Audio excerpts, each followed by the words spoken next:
주 안에서 평안하셨습니까? 네, 구역 찬송 감사합니다. 지난 주일날 우리가 함께 나누었던 시편 37편 5절부터 9절까지 말씀을 찾아서 우리 다 같이 함께 읽겠습니다.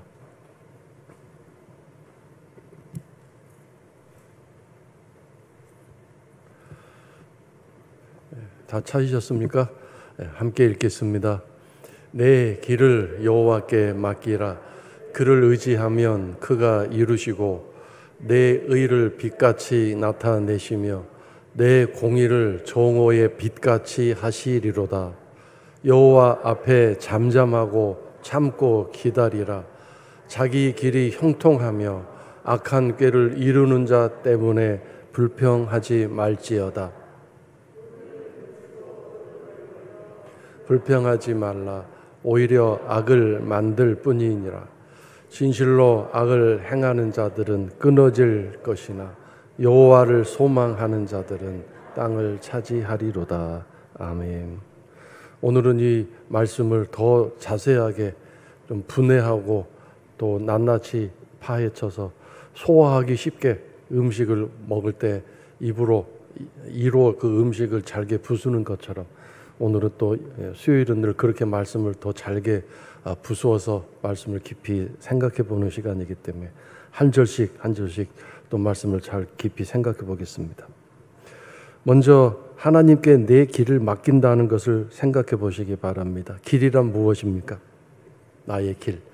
그것은 내 삶이라고도 할 수 있고 내 방법이라고 할 수 있고 내 계획을 말하는 그런 단어이기도 합니다. 즉 내 삶 전체를 하나님께 맡긴다 또는 어떤 일에 대한 내 방법을 하나님께 맡긴다. 아니 그 전에 그 일 자체를 하나님께 맡긴다는 건데요. 처음부터 하나님께 맡긴다는 것은 어떻게 하나님께 질문해야 되는 걸까요? 이 일을 하나님 해도 괜찮을까요? 이 일이 하나님 뜻 성품에 맞는 것입니까? 내 생각, 내 보기에는 나에게 좋은데 나에게는 내가 하고 싶은 일이라고 이렇게 결론이 내려졌는데 그런데 하나님 보시기에는 어떻습니까? 이 일이 하나님 심지어 내 생각에 이 일이 내 생각에도 좋고 하나님에게도 좋겠다고 생각하고 여러모로 보나 이것은 마땅히 해야 할 일이라고 생각하지만 그러나 더 확실하게 하기 위해서 하나님께 엎드려 간구하오니 알려주십시오. 이 일이 옳은 일입니까? 이 일이 해도 맞는 일인지 이 일이 하나님 성품에 맞는 일인지 가르쳐 주십시오라고 하는 것. 이것이 바로 하나님께 맡기는 것입니다. 하나님의 응답이 어떤 식으로든 왔을 때 또 오기를 바라는 마음으로 기다리고 있을 때 하나님은 성도 여러분 각각의 수준에 맞게 하나님이 응답하실 것입니다. 이 사람은 이런 방법으로 저 사람은 저런 방법으로 그것이 확신이 될 수 있도록 응답해 주시는 분이심을 잊지 마시기 바랍니다. 두 번째로 그렇게 하나님이 그 일이 내 성품에 맞다. 내가 좋아하는 일이다라고 하는 마음의 확신이 왔고 응답이 왔으면 그 다음에 그럼 막 하는 것이 아닙니다. 하나님께 맡긴다는 것은 그 다음에 또다시 기도를 해야 하는 거죠. 그러면 이 일을 어떻게 하기를 원하십니까? 이렇게 질문하셔야 돼요. 이 일이 옳은 일이기 때문에 하나님이 원한다고 하셨고 맞다고 하셨기 때문에 그냥 하면 되는 거 아니잖아요. 어떤 방법을 쓰고 어떻게 이 일을 진행하고 처리해야 되는지 가르쳐 주십시오. 이것이 또한 중요합니다. 만약에 하나님이 옳은 일이라고 말씀하셨는데 하나님의 방법, 하나님의 뜻대로 그 일이 진행되지 않으면 그 일은 하나님이 기뻐하실 수 없는 일이 되어버리고 맙니다. 왜냐하면 일을 하는 데는 수많은 방법들이 있기 때문입니다. 더군다나 사람은 각자 자기 나름대로의 주관이 있고 가치관이 있고 삶의 방식이 몸에 배어 있기 때문입니다. 하나님은 방법을 아주 중요하게 생각하시는 분입니다. 방법, 그 과정, 이걸 아주 중요하게 생각하시는 분이기 때문에 두 번째 이 기도가 하나님 앞에 들려져야 할 것입니다. 결국 나라는 존재 자체가 하나님께 맡겨져야 합니다. 그 어떤 것도 내가 임의적으로 할 수 있는 것이 없다는 것, 이것을 인정하고 하나님 앞에 전폭적으로 그 모든 일에 대해서 질문을 하고 답을 얻고 하나님 기뻐하시는 쪽으로 가기를 원하는 삶이 바로 하나님께 내 길을 맡기는 것을 말합니다. 큰 일, 중요한 일에서만이 아니라 작은 일에서부터 그렇게 하셔야 합니다. 그것이 훈련되어질 때 위급한 일이 닥치고 또는 내 감정이나 기분이 막 끌어올라서 뭔가를 해보려고 싶을 때도 그 훈련이 배어 있으면 이걸 내공이 깊다라고 말하죠. 내공이 깊다. 신앙적으로 말하면 영적인 신앙 상태가 아주 튼튼하다 이렇게 말할 수 있을 것입니다. 작고 사소한 일일지라도 하나님께 그런 신앙생활이 필요합니다. 자, 그 다음에 맡긴 다음에 뭐 하라고 하셨습니까? 의지하는 것이라고 말씀하셨어요. 의지한다. 이 의지한다라는 말은 믿는다, 신뢰한다는 뜻입니다. 믿음이 가기 때문에, 신뢰가 가기 때문에 맡겼기 때문에 계속 신뢰하고 그 하나님을 믿어야 합니다. 후반부에 가면 하나님께 맡겼고 하나님을 신뢰하고 믿으면서 계속 그 맡긴 상태를 유지하게 하려고 하지만 사탄은 그렇게 해서 우리가 복을 받기를 원하지 않는 존재이기 때문에 깨트립니다. 뭘 깨트립니까? 하나님에 대한 신뢰를 깨트립니다. 하나님에 대한 믿음이 금이 가게 합니다. 어떤 방법으로요? 하나님이 당장 응답해 주시고 거기에 반응을 보여주셔서 문제 해결에 대한 어떤 신호를 보내주시면 좋겠지만 하나님은 침묵하시는 분이시지 않습니까? 하나님은 가만히 계시는 분일 수도 있기 때문에 그런 상황 속에서 하나님이 이 문제에 대해서 관여하지 않으시고 도우시지 않고 너는 점점 이 문제로 어려움을 겪게 될 것이라고 하는 불안감과 두려움을 마음속에 심어 넣어주기 위해서 아주 예를 쓰는 것입니다. 어떤 상황을 만들기도 하고 어떤 사람의 말을 듣게 하기도 합니다. 지금 그 상황이 내가 보기에 놔두면 안 좋아질 수 있는 상황인데 어디 가서 그 문제에 대한 해결을 위해서 뭔가를 좀 사든지 듣든지 뭔가 거기에 또 도움을 청해야 될 상황 같은데라고 하나님에 대한 신뢰를 흔드는 그런 말을 듣게 하든지 내 스스로 그런 불안감이 또 마음속에 스멀스멀 이렇게 끌어올라서 하나님에 대한 신뢰와 믿음을 금해가게 하고 무너지게 만들려고 하는 그런 상황들이 있게 될 것입니다. 하나님께 맡겼다면 그 다음 단계는 믿고 신뢰하는 관계를 계속 유지해야 합니다. 이것은 끝없는 영적인 싸움인 것 같습니다. 그래서 주변에 그런 믿음을 북돋아주고 선행 또 내 믿음을 격려해 줄 만한 그런 믿음의 사람들이 필요합니다. 오늘 여러분들은 누구에게 격려와 위로의 어떤 그 축복의 통로로 쓰임 받으셨습니까? 문자 하나라도 보내서 위로와 격려를 하신 적 있습니까? 전화를 걸어서 힘내세요라고 어렵고 힘든 성도들 또 어떤 이웃에게 사랑과 위로를 전해주신 적 있습니까? 그것은 정말 하나님이 기뻐하시고 좋아하시는 일입니다. 그런데 그것이 거칠애적인 덕담식으로의 수준으로 끝나서는 안 됩니다. 정말 내 일처럼 생각하며 정말 내 안에 그런 간절함과 열심을 가지고 그런 위로와 또 격려를 하고 하나님 앞에 기도할 수 있는 중보기도를 할 수 있는 그런 삶을 살아야 되지 않겠습니까? 내 주변에 그런 손길이 있고 그런 마음을 가진 분이 있다면 사는 일이 참 그렇게 힘들지 않을 것이고 어려운 그런 상황을 헤쳐나갈 때 큰 힘이 될 수 있을 것입니다. 성도 여러분들이 그렇게 쓰임받는 또 그렇게 하나님이 쓰실 수 있는 마음의 준비가 되어 있는 마음에 그런 하나님의 사랑과 위로가 넘치는 그런 충만한 영적인 상태가 건강하게 유지될 수 있는 우리 성도 여러분 되시기를 주의 이름으로 축원합니다. 그 다음에 세 번째로 5절의 마지막 부분에 그러면 그가 이루신다라고 하셨지 않습니까? 그가 이루신다. 하나님의 일은 언제나 순차적입니다. 나의 상태가 정말로 하나님께 맡기는 것이었는지, 일은 다 지가 진행해 놓고 이제 이거 시작해 놓고 자 이거 진행해 주세요라고 하는 걸 자기는 맡긴다고 착각하고 있는지,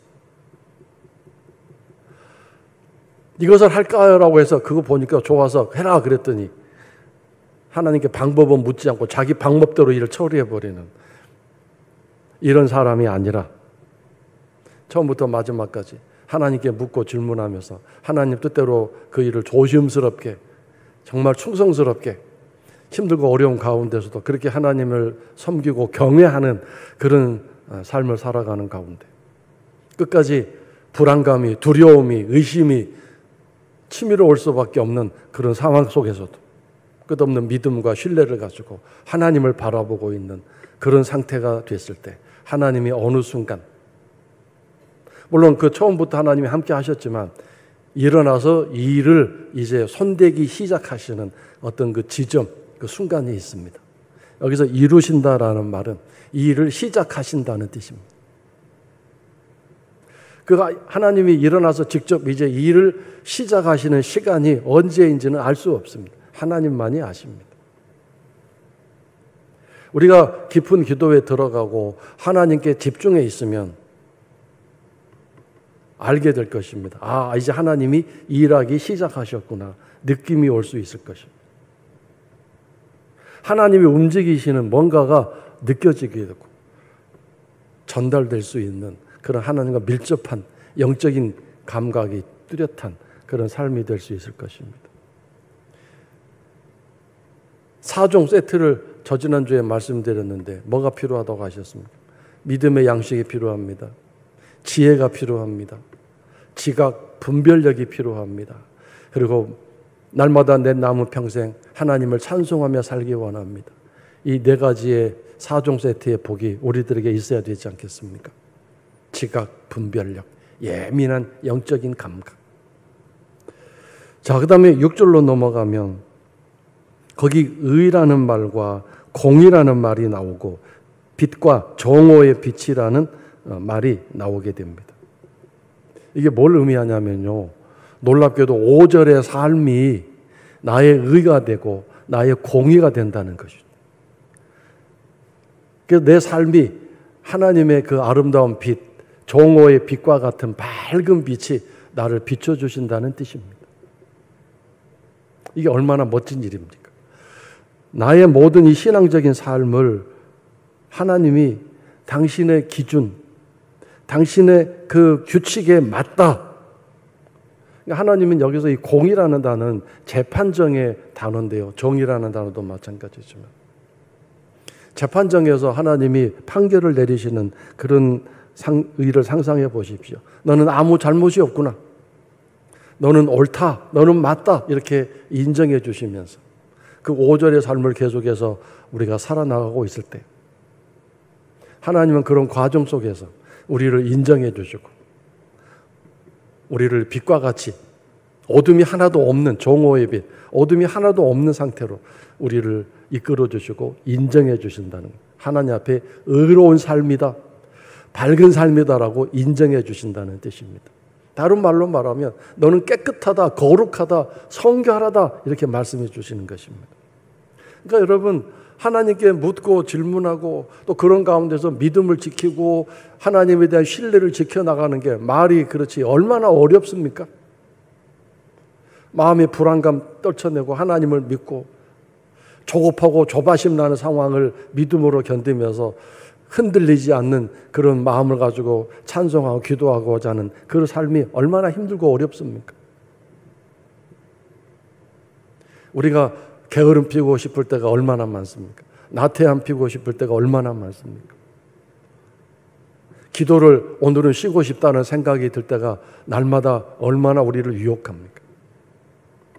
밥은 꼬박꼬박 세 끼를 먹지만 성경 말씀 묵상하는 일은 쉬고 그만 오늘은 안 해도 되지 않을까라는 그런 유혹들이 올 때가 얼마나 많습니까? 우리가 하나님 앞에 죄를 지었다고 해서 옛날 말씀드린 것처럼 세상 죄는 곧바로 경찰이 출동하고 검찰에 불려갈 수 있지만 그것도 드러나야 발각돼야 그렇게 하겠죠. 그런데 하나님 앞에서 죄를 지었을 때 누가 나에게 너 죄를 지었다고 얘기합니까? 물론 양심의 소리가 나를 가책하고 나에게 그렇게 소리를 지르겠지만 못 들은 채 하고 있으면 양심의 소리도 소리를 지르다가 잠잠해지죠. 그런 상황 속에서 이 하나님을 신뢰하면서 어둡고 캄캄한 그 환난과 고난 속에서 삶의 힘들고 바쁜 가운데에서 늘 나는 게으름 피고 나태함 피고 싶고 편안하게 신앙생활하고 싶은, 더군다나 어떤 때는 정말 하나님이 계실까라는 그런 불신앙적인 생각까지 순간순간 들어오는 상황 속에서, 더군다나 오늘 말씀에 나오는 것처럼 하나님 없이도 형통하게 잘 되어가는 사람 같고 오히려 악한 꾀를 만들고 계획을 세워서 그렇게 나를 괴롭히고 나를 힘들게 하는 사람은 여전히 쌍쌍하게 잘 있는데 나는 왜 이렇게 고통당하는 가운데 있는가? 그럴 때 정말 기도할 마음도 생기지 않고 하나님 앞에 엎드린 것이 아무 의미가 없는 것처럼 낙심되어질 때가 얼마나 많겠습니까? 그러나 그 모든 과정들을 이겨내고 견디어내면서 믿음을 지키고 하나님을 향한 신뢰를 계속 유지해 나갈 때 하나님이 너는 참으로 의로운 사람이다, 너는 참으로 공의로운 내 자녀구나라고 하나님이 인정해 주신다는 거죠. 그래서 나의 의가, 나의 그 공의로움이 하나의 결점 없이 밝은 종호의 빛과 같이 빛나게 하나님이 나를 칭찬해 주시고 나를 높여 주신다는 뜻입니다. 그래서 오늘 여러분 이제 이런 믿음의 길을 가고 하나님께 맡긴 삶을 통해서 하나님이 내가 맡겼으니 하나님 알아서 해주세요, 하나님 뜻대로 하기를 원합니다라고 할 때 필요한 게 뭐겠습니까? 소망 3종 세트라고 말씀드렸습니다. 7절이죠. 먼저 잠잠하라. 이 잠잠하라라는 말은 잔잔하다, 온유하다, 평안하다 그런 뜻이라고 말씀드렸습니다. 내 마음이 요동치지 않도록, 내 영혼아 평안하라. 요동치는 세상 속에서 아까 찬양을 여러분 부르셨죠. 여러분의 영혼이 잠잠할 수 있도록 그렇게 위해서 어떻게 하겠습니까? 매일 기도할 수밖에 없습니다. 매 순간 기도할 수밖에 없습니다.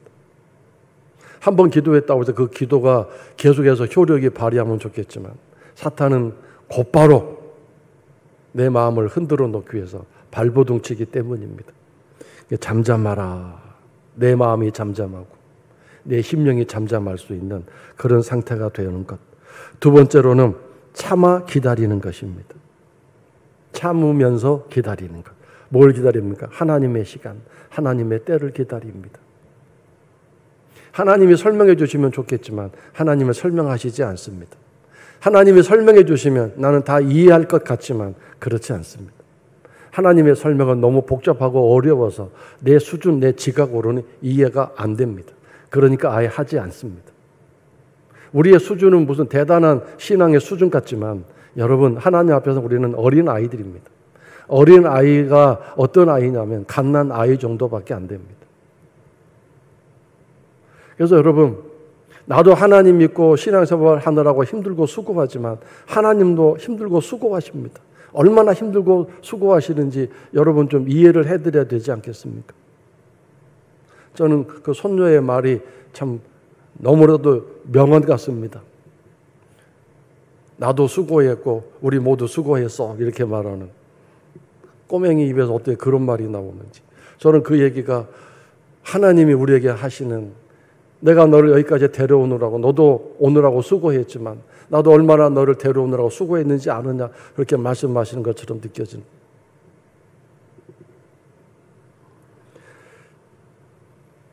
왜요? 내가 알고 믿고 따라오면 하나님도 날 데려가기 쉬울 텐데 내가 아직도 우둔하고 깨닫지 못하고 지각이 제대로 발달되어 있지 않아서 머뭇거리고 뒤로 물러가려고 하고 고집피고 안 가려고 하고, 그러니 하나님이 참 너무도 답답하고 속이 아프신 적이 얼마나 많겠습니까? 그래서 오늘도 우리가 이해도 안 되고 납득도 안 되고 도대체 왜 이래야 되는지 그것을 우리가 이해할 수 없다 할지라도 참고 기다릴 수 있는 그런 믿음의 삶을, 사랑의 삶을 살아갈 수 있을 때 하나님이 우리의 소망의 하나님으로 분명히 언젠가 우리들에게 응답하시고 나타나게 되실 줄로 믿습니다. 세 번째는 불평하지 말라고 말씀하셨죠. 불평하지 말라고 하는 대상을 아예 정해 놓으셨습니다. 무엇을 불평하느냐 하면 자기 길이 형통한 사람을 보고 불평하지 말라고 그랬습니다. 속상해하지 말라는 뜻입니다. 저 사람은 새벽 기도도 안 나가고 저 사람은 성경책도 잘 안 읽는 것 같고 저 사람은 저렇게 자기 마음대로 살고 자기 하고 싶은 대로 하고 그런데 나는 지금 이렇게 정말 조심스럽게 정말 두려운 마음으로 신앙생활을 잘하고 있는데 지금 내 삶이 그대로 유지만 돼도 좋겠는데 갑자기 막 몸이 어디가 아픈 부분이 있다든가 일상적인 리듬이 깨져버리는 때가 올 때 얼마나 그것이 불편하고 삶이 힘들고 어렵습니까? 막 큰 일이 닥쳐서가 아니라 이쪽이 너무 아파서 처음에 좀 이렇게 뭔가 부은 느낌이 들었는데 별거 아니라고 생각하고 지냈는데 도저히 안 되겠다 싶어서 오늘 치과에 갔더니 이 어금니가 깨졌대요. 곰곰이 생각해 보니까 오징어를 먹다가 이게 어금니가 깨진 것 같아요. 그래서 이제 절대는 저는 이제 오징어 안 먹기로 하나님 앞에 맹세를 했는데 그 맛있는 오징어를 못 먹는다 생각하니까 그렇지 않아도 밀가루 국수도 못 먹고 빵도 못 먹는 처지에 이제 오징어까지 못 먹는구나. 참 삶이 처량해지는데요. 근데 여러분 병원 가서 어금니를 뭐 빼야 된다는 막 그런 얘기 듣고 빼긴 뺐는데 지혈이 안 돼가지고 피가 계속 나오고 집에서 왔다 갔다 막 하면서 뭐가 제 혼자 나름대로 처치를 하는데 그걸 모르는 아내는 뭐 이렇게 왔다 갔다 하느냐고 집에 있는 약 없냐 다 꺼내갖고 막 왕창 쏟아 붓고 막 먹고 그랬거든요.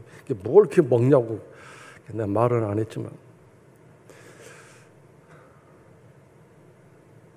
근데 내일은 가서 또 하나를 더 빼야 될지 말아야 될지 또 그런 상황이 됐어요. 그러니까 얼마나 불편한지 몰라요 지금.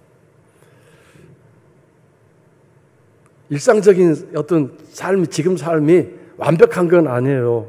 지금 삶이 행복한 건 아니에요. 지금 이 삶도 뭔가 부족한 게 있고 어려운 부분이 있는데 근데 이 삶에다가 또 다른 문제가 생기는데 물론 그것이 큰 문제는 아니지만 이런 작고 사소한 문제들이 생길 때 병원 가서 뭐 이렇게 치료받아야 된다든가 이런 일이 생길 때 얼마나 마음이 불편하고 어렵고 고통스럽겠습니까? 왜 내가 이런 일을 겪어야 되는가? 왜 나의 삶은 이래야 되는가? 이 작은 일 하나만이라도 하나님 어떻게 좀 손대지 않으셔서 하나님 손댔다고 생각하는 경향이 있기 때문에 좀 이런 좀 어렵고 힘든 삶이지만 좀 평안하게 살도록 내버려 두시면 안 되나? 왜 여기에 또 이렇게 힘들고 어렵게 신경 쓰게 만드는 일을 하시는가? 마음이 얼마나 고통스럽습니까? 그러나 여러분 불평하지 않는 그런 일로 인해서 내 믿음에 금이 가고 내 신앙생활에 어려움이 생기는 일이 되지 않도록 하나님이 마지막으로 우리들에게 부탁하십니다. 불평하지 말아라. 마음 상해하지 말아라. 더군다나 이런 어려운고 힘든 상황 속에서 나를 도와주기는커녕 악한 꾀를 세워서 괴롭히고 힘들게 하는 사람이 있을 때 얼마나 고통스럽고 또 그 일들을 계속해서 성취해서 나를 압박하는 사람들이 있을 때 얼마나 삶이 힘들겠습니까? 그러나 불평하지 말아라. 마음에 상처받지 말아라. 오늘 본문에 우리가 읽지는 않았지만 여러분 집에 가셔서 이 시편 37편 1절부터 마지막 절까지 한번 계속 읽어보시기 바랍니다. 저는 특별히 3절부터 5절까지 말씀을 너무 좋아합니다. 우리의 모든 병을 고치시고 우리의 모든 죄악을 고치시고 우리의 소원을 만족해 하시고 우리에게 관을 세워주시고 이런 좋은 말씀들이 너무도 내 마음에 와닿아서 이 말씀을 암송하면서 제 기도의 제목으로 삼고 있는데, 그러나 이 말씀, 이 시편 37편의 또 다른 측은 악한 사람, 하나님을 기다리지 않고 자기 마음대로 살아버리는 사람, 또 이렇게 믿음의 삶을 살지 않고 자신의 생각과 자신의 뜻대로 살아가는 사람, 또 축복의 통로로 살아가지 않고 남에게 힘들고 어려운 일을 만들어내고 그런 압박을 하는 그런 사람들에게는 하나님이 어떻게 하신다고 하셨는지 이 37편을 통해서 다시 한번 확인하시는 여러분 되시기를 바랍니다. 어쨌든 소망의 하나님을 향해 나아갈 때 잠잠하고 참고 기다리며 마음의 상처와 어려움을 갖지 않고 불평하지 않는 그런 믿음의 삶을 잘 사셔서 이렇게 하나님을 믿고 소망하며 견디고 버티고 잠잠하면 삶을 살아갈 때, 즉 5절과 7절의 삶을 살아갈 때 하나님은 9절에서 땅을 차지하리라고 말씀하셨습니다. 땅을 차지한다. 땅을 차지한다라는 말은 오늘 찾아보지는 않겠지만 시편 16편 6절에 하나님이 줄로 재어주신 나의 기업이 실로 아름답도다 그랬습니다. 거기서 기업이라는 말이 오늘 땅을 차지하리다, 이 차지한다라는 말과 같은 뜻입니다. 성경 다른 곳에서는 그래서 기업이라고 말씀하셨습니다. 나의 유산, 나의 몫이라고 하는 단어입니다. 하나님이 줄로 재어주셨습니다. 정확히 재어주십니다. 내게 이 땅에 발을 딛고 살아갈 수 있는 그 땅을 내게 허락하신다는 뜻입니다.